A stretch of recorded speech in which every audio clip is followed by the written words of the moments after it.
Welcome everybody to yet another anime video here today. This one's going to be a little more calm than usual, fellas. Usually I'm bouncing off the walls and screaming into my microphone and whatnot. I'm exaggerating slightly, but welcome back. Now, I've done a couple of anime reviews so far. Let's see, I've done one on Ore Monogatari, and I've done one on To Love Ru Season 1, which is funny because I said I was going to review a lot of different shows, and I haven't, right? So, like, let me think. Eminence in Shadow Season 1, said I was going to review that. I'm still not really sure if I'm even going to bother with that. Usually, if I have nothing positive to say, or I have very little positive things to say, very few, then I usually just don't say them at all. I'm not running the whole kindergarten thing of if you don't have anything nice to say, don't say it. I'm not doing that. I'm just saying, generally I don't see a point in making a video if I'm just going to be smack talking something the whole time. Now, it depends on how mad I am or what it is I'm talking about. But, like, if it's a whole show, I'm not going to make a whole video just thrashing it, right? Not like that, though. Anyways, this one is going to be From Me to You, right? Well, there's a Japanese name for it, but it's like Kimi No Todoke, I think. I don't know. I'm saying the English version because, obviously. So anyways, I just finished it today, which today is a very loose term since I'm recording this at like 2 in the morning. So in reality, it's more like kinda yesterday. But anyways, potato, tomato, right? Whatever. Point being, I finished the anime, all 3 seasons, if you can even really call it a season 3 necessarily. I will definitely say this is not going to be very organized, but it's not disorganized. I didn't use disorganized because disorganized implies I don't have anything particular to talk about. More, it's unorganized in the sense that I'm not going to have a structure for this video like some others. It's more just going to be at random. So anyways, let's get into it. So let's see what to talk about first. Let's talk about episode length and the length of the show first. This is a thing that usually bothers me with a lot of these shows. I joked about it in one of my videos where I had the AI president's voices, right? I joked about it there, where a lot of dubbed anime, or the anime that are dubbed, that are even ones that are very popular, they seem to just not have enough episodes and not enough runtime to even be worth, like, noting or talking about, right? I think the one that comes to mind is, like, Alia Sometimes Hides Her Feelings in Russian. That show's great. And I know Season 2 is coming out, I think this year. I'm almost positive. It should be this year. However, they haven't had a set release date. But the problem is when you're watching dubbed anime like I am, not only do you have to wait for the release date, but you also have to wait till after so that each episode can be dubbed individually. I think, like, I saw Witch Watch on Netflix, and that show literally has a new dubbed episode every 3 weeks. 3 weeks, that is insane. I think it's like goes up to 25 episodes, so if you multiply that by 3 for weeks, and then do the math on that, I mean, that's well over a year it takes to finish a season in dub. And so when it comes to shows, I get very frustrated finding a show that has the proper length, because I like long shows. I like long shows because if I watch a show that has 1 freaking season or 2 short seasons, then it's not good enough. It doesn't really scratch that itch, and I feel like I didn't really watch all that much, right? And so when you get to, or what's worse is when you have a depressing ending to something, and I'm left feeling unsatisfied. I've said this before, I hate depressing endings, and I hate endings that make me think, wow, this is not going to end well for anybody, right? I'm thinking of, like, Origairu when I'm saying that. I'm thinking of, like, 3D Kanajo has a decent ending, but it's still sad, right? It's meant to be sad, but, like, I don't really care if it's meant to be or not. It's the way it is. So with this show has great runtime. Absolutely. This is probably I would say, maybe the second best show I've watched in terms of runtime. The only show that I think tops it is Kaguya-sama Love is War, and that's because that show is so popular that, like, you've got to keep renewing seasons, right? And then they have a movie for it and everything like that. So that's the only thing that I can think that tops this, but that's also because that's my favorite anime, so bias, of course. However, this show definitely has the second best runtime I've ever seen for an anime, right? I mean, these are not Breaking Bad episodes. They don't run for 43, 45 minutes, right, to an hour. However, you got 2 seasons, solid seasons. First season's got 25 episodes. I believe it's 25, or maybe it's 23. I'm almost positive it's 25. So it's kind of like, it's like Toradora, right? And then you've got season 2, which is the usual, like, 12 episodes. I don't think it's 13. Maybe it is 13. It's like a 1 episode difference. It doesn't matter. And then you've got the third season, and the third season has 5 special episodes, and they're each over an hour long. To see a show with episodes that are over an hour long, it's amazing. There is nothing better than looking at runtime on a show and saying, wow, I can spend the whole day watching 5 episodes, right? You're hearing my inner indoor dweller over here talking about the runtime on shows, right? I mean, it's not like anime usually are not like MTV Scream, where you can watch it 2 episodes and you just took up like almost 2 hours of your time, right? They're not Stranger Things episodes. It's not Breaking Bad. These episodes are short relative to a TV show. So you can watch 3 episodes and an hour has hardly passed, right? Because, I mean, the intro takes up like a straight minute of the runtime, and that leaves you like 22 minutes. And if you get an episode that's useless, like there's one recap episode, I think in season 1, and then there's a recap, obviously, at the very end of the show. So technically there are 6 seasons in 6 episodes in season 3, but the 6th one's just a recap, so like I don't really count it all that much. Although it is kind of cool because like they do have new audio for it, so it's not like Chihaya Furu where you've got like 2 little 20-second segments and then the rest of the episodes just freaking recap, right? And they do it like every season once or twice, so it doesn't do that crap. The show's got plenty of runtime, it's got plenty of time to flesh out the characters.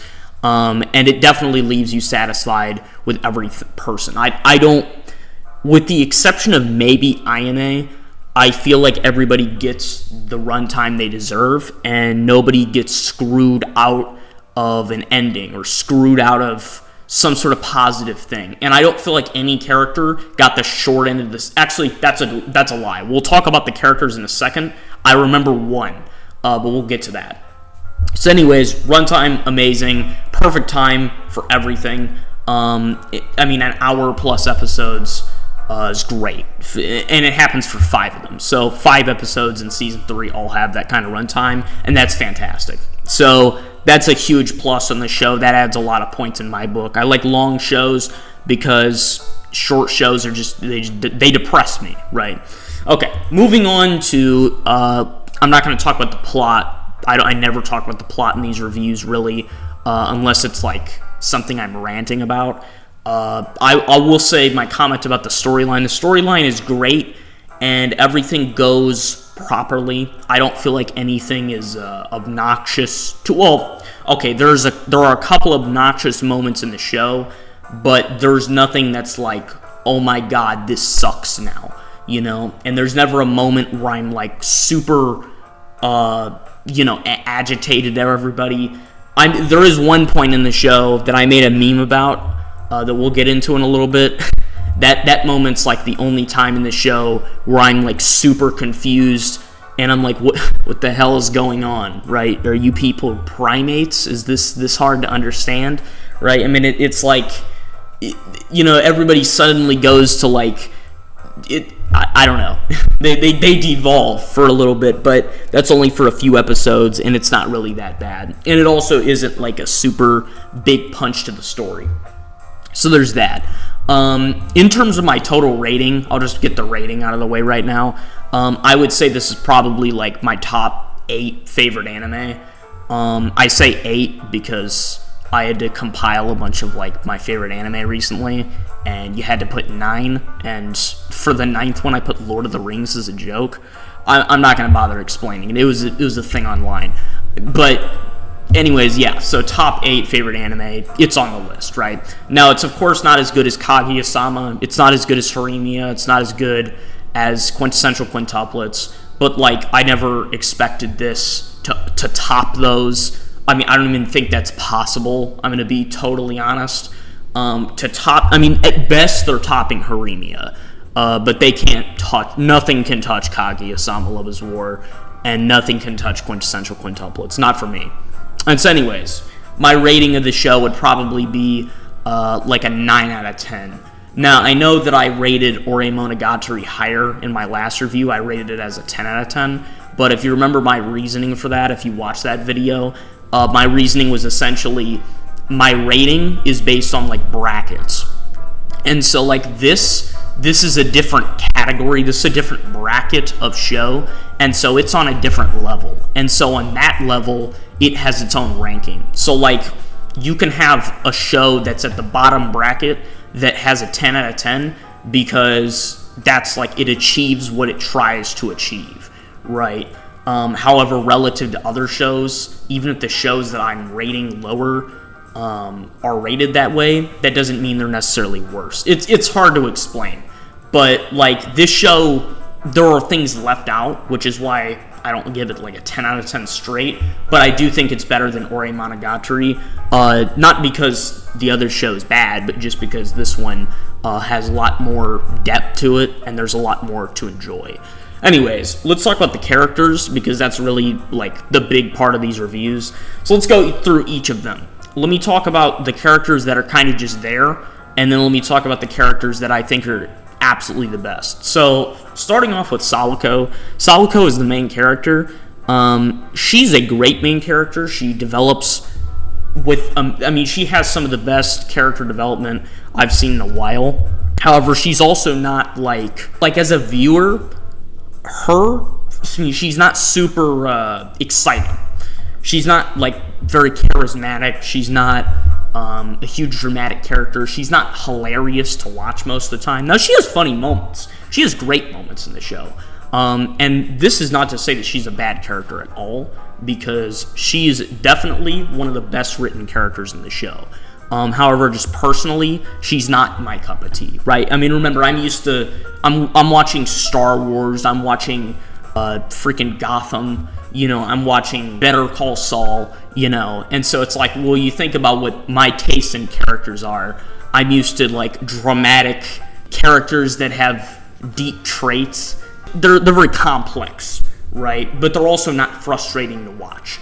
I have a weird taste in characters. I'm not really sure how to explain it. There are just some characters that I really am like, this is the best person I've seen in a while.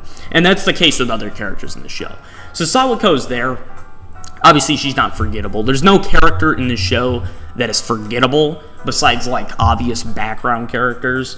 So that's a plus. Then we're going to get to Kazehaya a little bit more later, but he's probably my least favorite regular. There are a lot of main characters in this show, so in terms of main characters, he's probably my least favorite main character.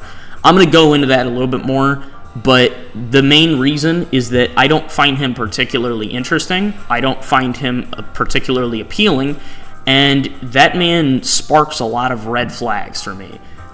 Everything from the way he talks, to how he describes himself, to the way he interacts, and the choices he makes, it does not appeal to me at all, right?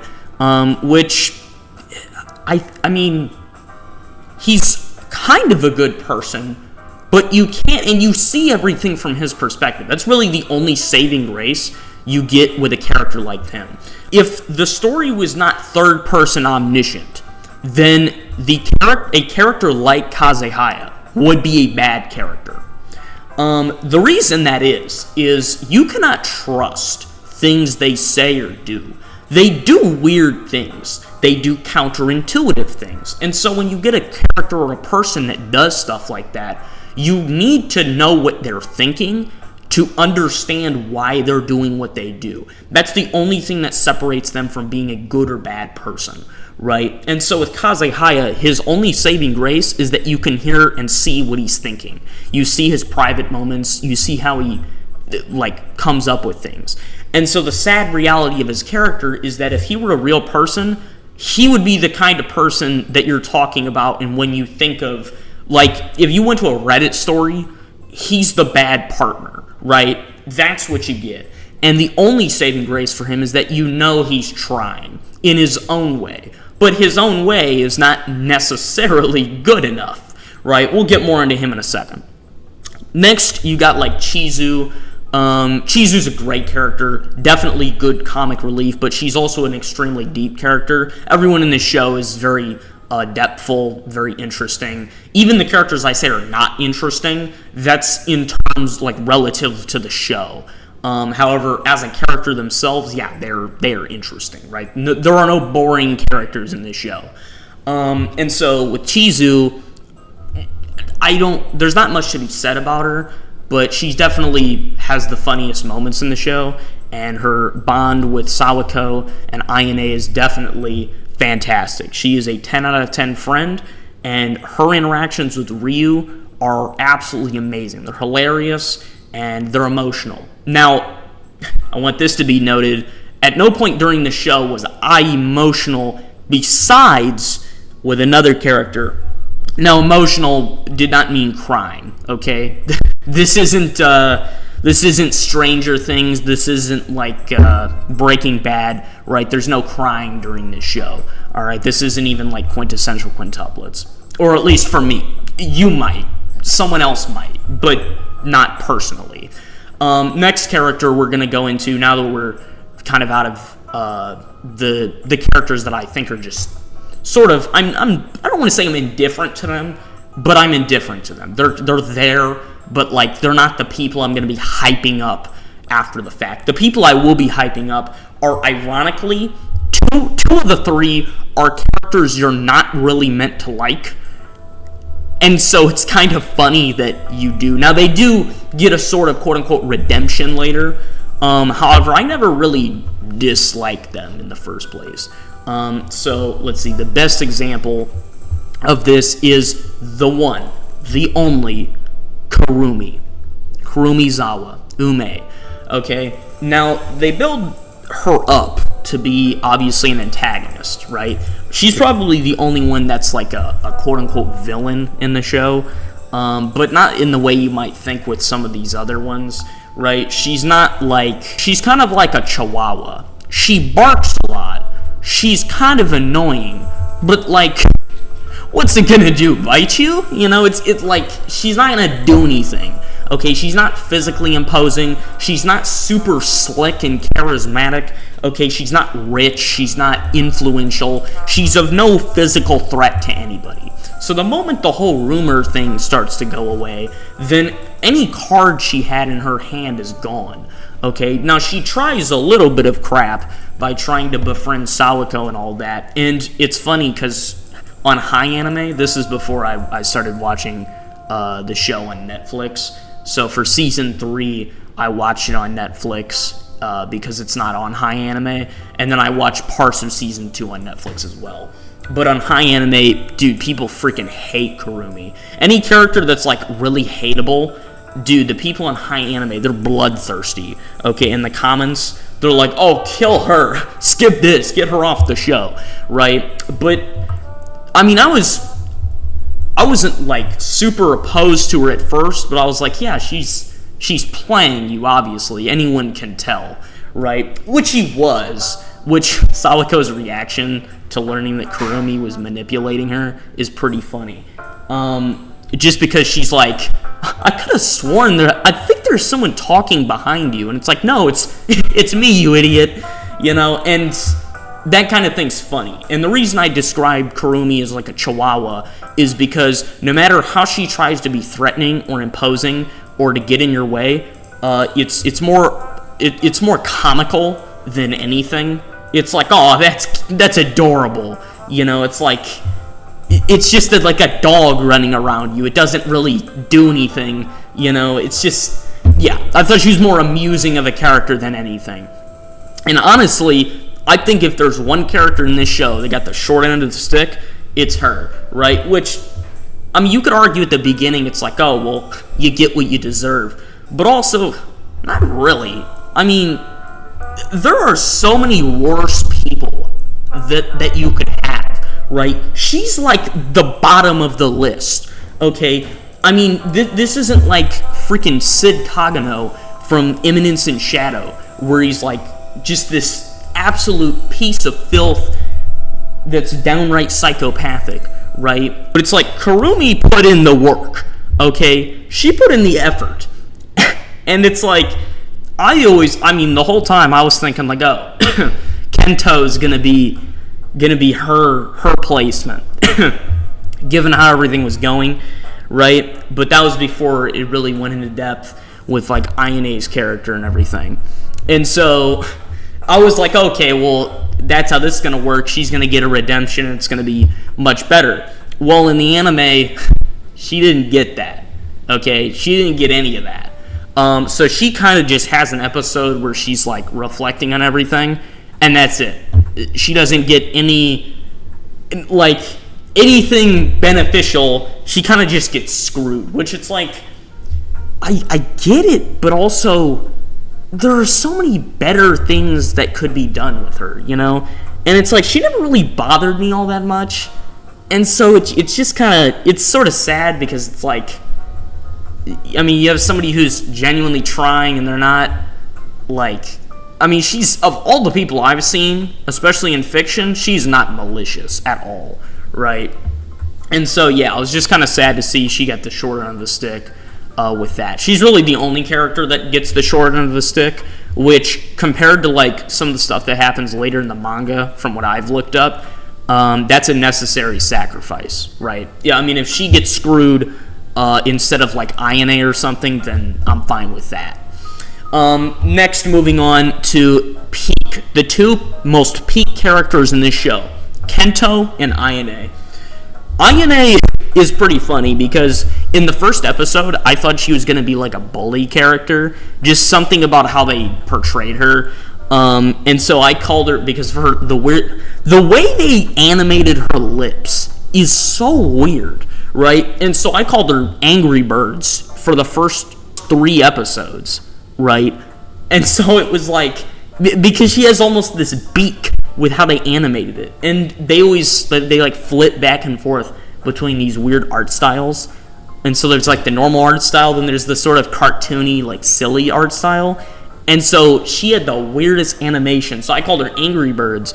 And then it was like episode 4, I was like, I'm sorry for calling you that, because she, instantly turned to my favorite character. Easily the most intelligent in the show, most observant, helped with everything, and it ended up having a super deep, not backstory, there's not really much that's given on her background, but rather just a deeper personality, more complex kind of person, right? And the way she interacts with everyone, the way she gets all the messages across, and the comical moments with her are the best part of the show. Easy. Okay, and then next, finally, last but certainly not least, the peak, Miura Kento. Or is it the other? It's Kento Miura. I think it's the other way around. This man, at first I didn't really like him. In fact, I actually liked him less than Kurumi. I thought he was kind of bothersome and his presence was sort of unnecessary. And then they did the whole thing where it's like, what was it, with Ayane calling them the Kento girls. I was like, dude, this guy could be a cult leader, you know? And then his whole thing was like, I mean, even Ayane asked him, like, what's your angle? You know, he just kind of seemed weird, right? He was a lurker. He was a scavenger. But in the end, dude, with season 3, he had the best character development easily.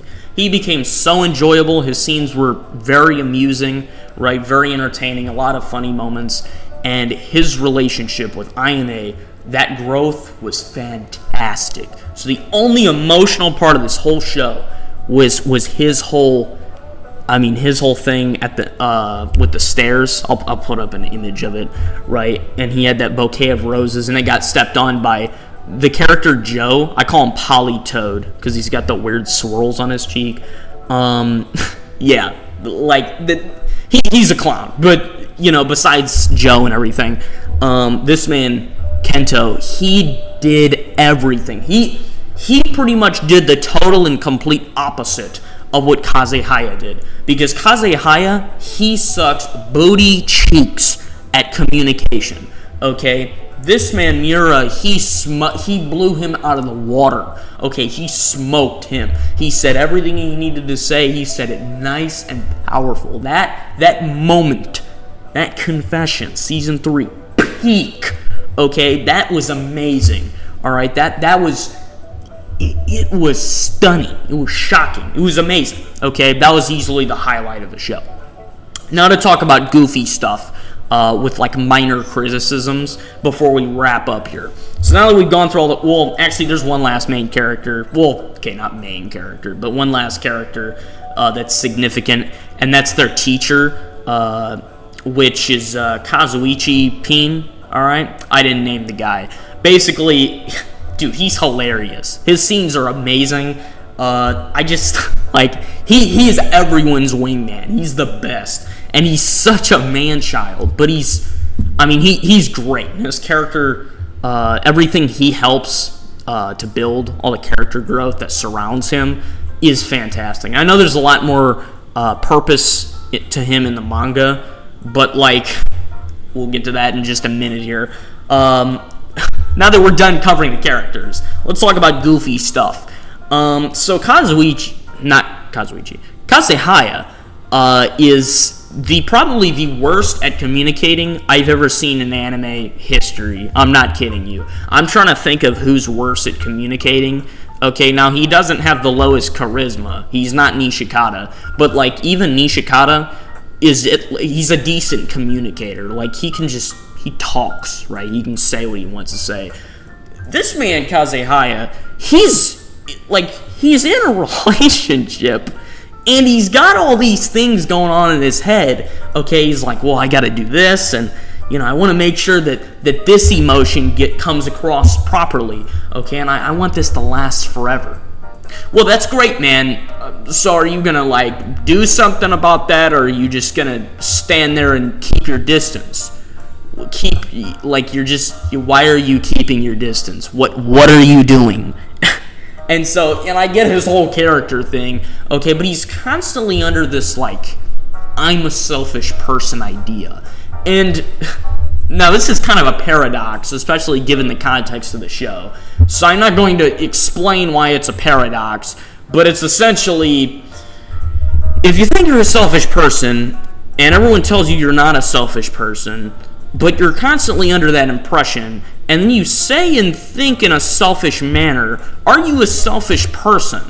Well, yes, one would think so, right? But then nobody thinks so, but then is he even sure? And it's confusing. He doesn't even know. Nobody really gets it. And so it's like, okay, and then he's got a possessiveness to him, but he doesn't assert himself in a manner that's like, yes, this is my role here. You know, he's just kind of, it's like, I don't get it. And then the gap between season 1 and 2, somehow him and Sawako, they go from like talking all the time perfectly fine to like, suddenly there's a problem here. What's the problem? Well, both people are not only attracted to each other, but also they're friends. Okay, so is there like a reason we're doing this or no? Okay, we both like being around each other, right? Right. We both don't want to keep our distance, right? So what do? We keep our distance. Like, what are we smoking here? It doesn't make sense. And so, yeah, and then there's the whole thing with like Sawako being dense, right? But she's really more dense for her internally than externally, which is kind of funny. That whole failed confession scene, that was trash. Okay, that was probably the single most confusing moment of my entire anime watching career. Okay, that was it was so bad, in fact, that the whole rest of the 2 episodes where that was occurring, I don't even remember what episode it was on anymore. It was in the middle of season 2. Okay, I think it was from episode 4 to like episode 9 was where that span was. Episode 9, I think, was where they wrap that crap up and finally tell each other what they're really feeling. So it was episode 8 where I think it happened, or maybe it was like at the end of 7. Either way, that crap was so bad that I watched it and then was like, okay, this is stupid, and I couldn't stop laughing for the whole time. I was like, I gotta take a break. And so I posted on YouTube a meme that I made. You can see it on YouTube. Actually, I can just pull it up right here. And so it was basically like they both tell each other they're attracted to each other. Well, they don't say it like that. They do the usual I like you kind of thing, right? And so they both say it, right? But wait, it gets worse. And so I think it was Sawako says, I think we have a different version of what that means. And they both just like assume that it means, oh wait, we're not both in love. And so they both somehow feel like they got rejected by the opposite person. And you know how you could have solved this? By asking, well, what do you mean? What's your version and what's mine? Okay, very, very simple. Very basic communication could have been exercised here and all would have been cleared up. And so, if there's one thing I'm absolutely sure about, it's that every time I watch an anime, a romance anime, I always think like, okay, you're the main characters here, they're together now. So what's that mean for the future? Okay, because I'm paranoid. I live in the United States of America with a 50% divorce rate, or what is essentially 50%. I don't know what the exact number is right now. Maybe it's 49%. Okay, well, you know what that means? It's a coin toss. Well, I've watched, I don't even know how many anime by now, most of which are romance anime. And so, if that's the statistic, what's the likelihood of these people breaking up, right? And I always hate that thought. And so I think, well, what's the stability of this relationship? And so when it comes to like quintessential quintuplets, I'm like, oh, easy. Soulmates, this is going to last forever. Same with Kaguya-sama Love is War. And then I see things like this, or like Origairu, and I'm like, are we sure this is going to work? Like, are we absolutely certain? As much as I hate to say it, even Toradora kind of gives me that feeling, okay? So it's like, it gives me that paranoid sense of like, is this going to work out in the future? Are they really happy? Okay? And so I get that idea, because these two, they suck at communicating. Specifically Kazehaya. But they're both booty cheeks at communicating. They can't do it to save their life. And so when you have this kind of problem, that's the key to long-lasting relationships, is communication. If you don't have that, everything goes to hell, okay? And so that's kind of my paranoid thought in the back of my head when I'm seeing these two. And so, yeah, and so with Season 3 and everything with Kazehaya, now, of course, Sawako gives it to him straight in, like, Episode 4, or is it Episode 5? Maybe it was Episode 5. Where that happened. I don't know, each episode's an hour long, so you kind of blend them together, right? And so she says it to him straight. She's like, you're a liar. And they resolve that, but they don't communicate it very well. And so that bothers me a lot. And so anyways, this screw-up, that failed confession, was so bad. Not only did I make a meme about it, I was like, dude, we're throwing the game. We threw. I was like, dude, just let Kurumi win at this point. Like, it's over. It's done. It's like... We threw so hard, it was like a siege ranked match. They threw the game, all right? I compared it to, imagine this. You have LeBron playing a basketball match, and he throws so hard that he's winding up, he's running to the basket, okay? He's making his move. He's about to crush everyone with the nastiest dunk they've ever seen. He runs up, and halfway to the freaking goal, this man slips, and he somehow slips and flies 3,000 feet in the air, drops a hand grenade, okay, and blows his team up, and he slipped on a banana peel. That's how bad they threw the game here. All right, this was so unbelievably ridiculous that it was comical. Okay, I was like, there's no way it sucked. You guys suck this badly at communication. I know divorced freaking couples that have better communication with each other. And so this was like, it was awe-inspiring how bad it was. And so anyways, that was hilarious. And so luckily they got that resolved. But that was like the only moment in the show where I was like, bro, what are we doing here? What is the writer smoking? And so anyways, that's the big thing there. And so, and that reminds me of the last thing I want to bring up here, the manga. There are some anime that I watch that I'm like, I want to watch the manga, read the manga, because I want to know what happens after this, right? I know Kaguya-sama Lover's War doesn't have a ton more, but like it does have some stuff with Ishigami and Miko. However, there's not too much. Then there's like Tonikawa Over the Moon for You, where I'm like, I actually bought the manga because there's so much more that isn't in the show. With this show, the manga to me is the equivalent of the Star Wars sequel trilogy, okay? I don't want to know what happens in the manga. I've already researched it. I've already looked up a ton of stuff. I've gone through everyone's character backgrounds, what happens to them. Skip that, okay? This is one of those moments where you watch something and it deviates from its source material, and you're like, oh, I'm fine with just leaving it off here. Like, I'm fine with, or it changes, and you're like, dude, I'm fine with the timeline split. Okay, it's like, it doesn't have to be the same. And so, because the manga, Kento and Ayane, they're not together anymore.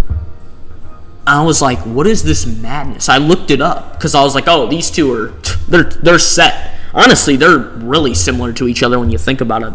And it's like, no, it's so much worse in the manga, and it all goes to hell. And I was like, how is this even possible? Okay, so anyways, son of a bitch who wrote the manga, he ain't got control in this timeline. And so the timeline of the anime gets to end with everyone happily ever after. Okay, and so you're under the impression it's like, okay, we're gonna go to college, and then we're all gonna live our lives. And dude, freaking Japan is like, what, not even the size of California? You know, the United States, people are in contact with each other across the country, okay? And so it's like, yeah, you guys are fine. You have phones, you know? You're in the 2000s, you're in the 21st century, you're fine, okay?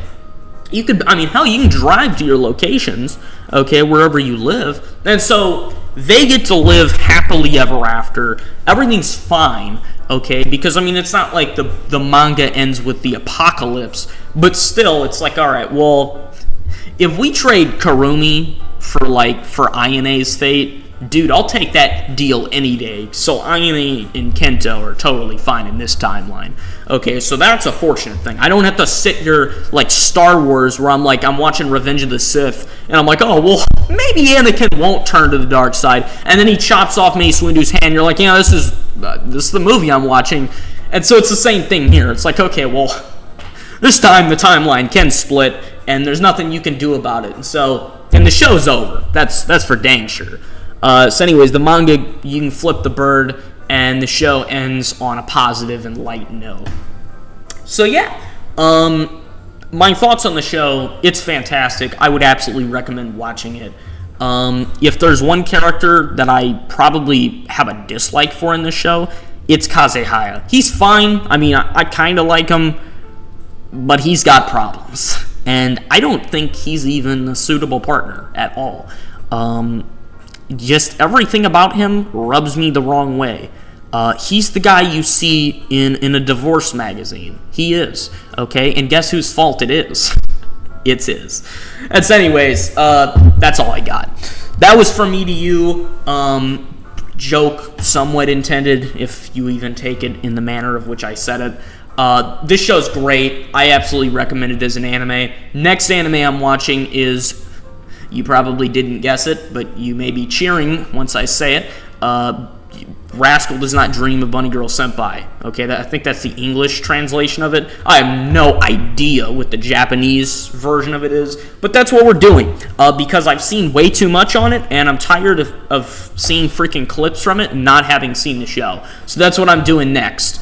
After that, I'm probably going to do I'm not really sure. I'll look at Netflix, because I want to watch something and not have freaking buffering. I get really sick of buffering on high anime. That's the one thing I hate about it. So anyways, that will be all for this time. If you enjoyed, please leave a like, a comment, and I will see you all in the next video. Have a fantastic day and a fantastic life. Goodbye, everyone. They think that using the zombies as a weapon is a good idea.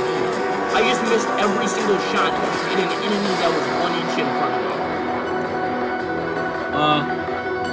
Why is the FNAF 2 hallway theme playing? Wait. Oh, God! Jesus. Oh. You can't reload, fast enough, huh? Oh, yeah, she's done. We got emplacements. Oh, she beat Acerola to death! Gonna be getting paid a lot for this one. Okay, well, looks like they've arrived a little earlier than expected. Get this thing started. Let's get out of here.